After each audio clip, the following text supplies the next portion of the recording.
So if you got $600 to spend on a brand new gaming PC build, this would be my recommendation to you. Is this the best budget gaming PC under $1,000 in 2020? Well, I tell you, I've spent hours trying to build what I think is the best $600 gaming PC. It's got great value, it's also quite future proof, it's got great gaming performance, and yes guys, as a sweet bonus, it should handle upcoming Crysis Remaster if that is important to you. Today, yeah, we're gonna build this $600 gaming PC. Stay tuned. Hey, what is up guys, my name is Rob and welcome to Arvin Hardware. I am your Swedish host and friend with terrible posture and poor accent. In case you want to jump over directly to the benchmarks, or if you're only here for a specific part of this PC build, you find timestamps down in the video description. Down there you also find links to all PC parts mentioned. I decided to run benchmarks on not just one, but in total of 3 graphics cards for you guys, so that you get a better sense what other similar graphics cards perform like. Also, because this build got the brand new Ryzen 3 3300X, oh by the way, only got 4 cores in total, I also decided to run benchmarks with 6 as well as 8 core processors to give you guys a detailed comparison of the difference here. And I can honestly say, in some games you're actually getting more use out of this 4 core 3300X stand against a 6 core Ryzen 3600, which I did find pretty interesting. What do you think about this PC build? Let me know in the comments below. Anyway, this PC is targeting 1080p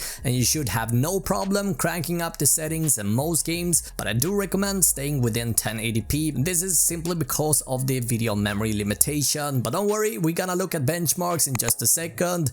And speaking of the graphics card, after a ton of playing back and forth, I eventually ended up picking AMD's new Radeon RX 5500 XT based on RDNA and 7nm. Now this 4GB variant from Sapphire performed excellent in games, and it comes in at just $179 US, which makes it far more interesting than anything that the green team offers in the similar price range. The Sapphire Radeon RX 5500 XT Pulse offers a well-built dual fan cooler, it has a passive fan curve, and it's got dual BIOS. And so what this means is that the fans won't spin at all if the temperature stays below a certain level, making the card completely silent, and this is a nice bonus, isn't it? Now the 5500 XT is made up of the Navi 14 GPU, it's got 22 CUs or compute units in total, giving it 1408 Steam processors. We got 88 texture units and a total of 32 raster units, and this gives it enough for you to run pretty much any game in 1080p with great level of details without stutter. And more on this when we look at the benchmarks in just a second. Now to plug this in, we're gonna need the motherboard, and I ended up picking the Gigabyte B450M DS3H mainly because of a few reasons. For one,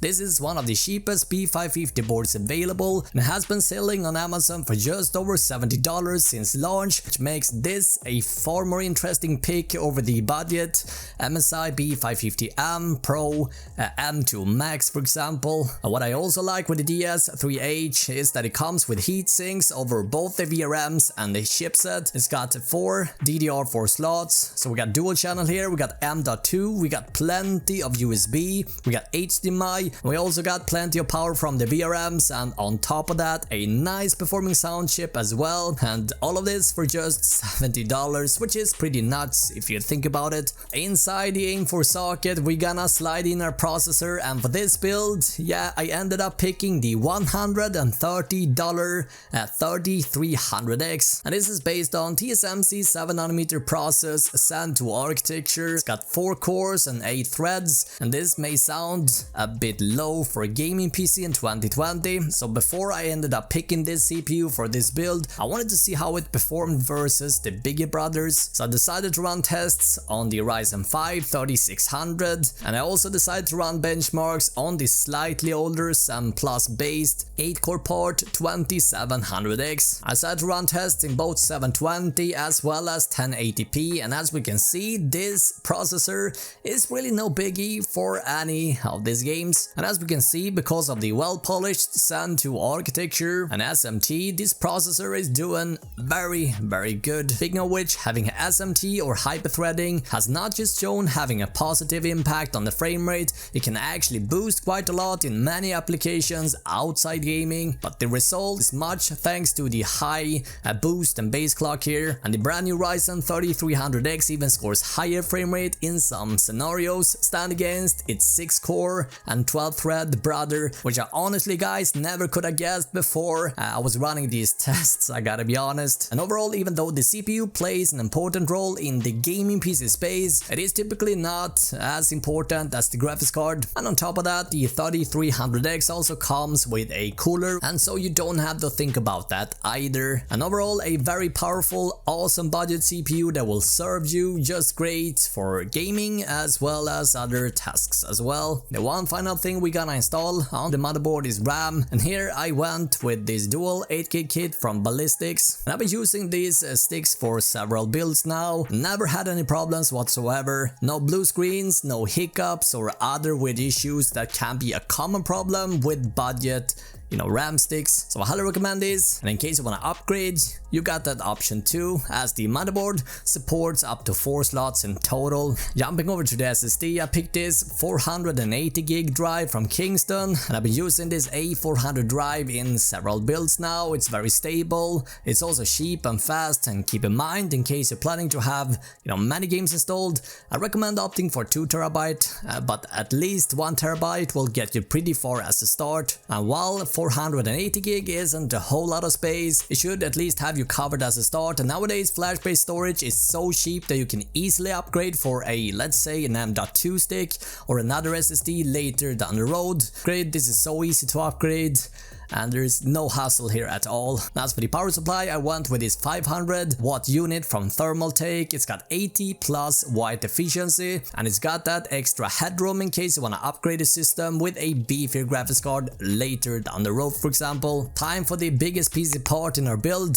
the case of course. So I want to thank you guys for your comments inspiring to make this build. After a lot of digging, I ended up picking the Eclipse 350X from Vantex, and I really like this case. It's got a very slim and luxurious look to it, despite its price tag. We got 2 RGB stripes on the front, as well as another slide on the left side here, and this can be customized to your liking, and I feel like Vantex has sort of, kept the bling bling without overdoing it basically. We got dust filters covering up every air intake. We got space for up to 2 3.5-inch hard drives, as well as 2 SSDs on the back. We got nice cable routing to keep the cables nice and tidy on the back. One single 120mm fan comes included, and you can install one more in the front, as well as 2 more in the top, as well as 1 in the back if you want to. There is plenty of ventilation in the front, and overall I think Vantex done an excellent job here, coming in at just $70. This is a brilliant case, guys. Alright, so time for the benchmark. So I decided to run tests in 1080, and this is the resolution you wanna aim for. But if you got a 1440p screen and you really wanna make the jump to this resolution, I would highly recommend you having a look at my $700 PC. That PC will do that trick for you. Now, as we can see, for several games being tested, the 5500 XT is able to reach the magic 60 FPS mark, and keep in mind, these red bars you see represents the lowest recorded FPS number, and these numbers don't really represent your experience. Numbers, however, represented in the green bars, this will be the most common frame rate that you will see and experience. And so as you can see, for the most part, the 5500 XT gets the job done. That being said, I would recommend dialing back on a few settings a bit, or you can even overclock the graphics card a bit to reach that steady FPS mark, and I'm sure you guys will be more than happy with the results. And with that all being said, what do you think about this PC build? Let me know in the comments below. And as you can see, all of this will cost you a bit over $600, and you find all links to all parts down in the video description. In case you're on the hunt for a new monitor, I actually made a video going over some of the most affordable ones to consider, and you'll find that video linked up down below. And in case you got any questions, I'm happy to help you out. Now watch either of these 2 videos, and I will see you guys in the next video.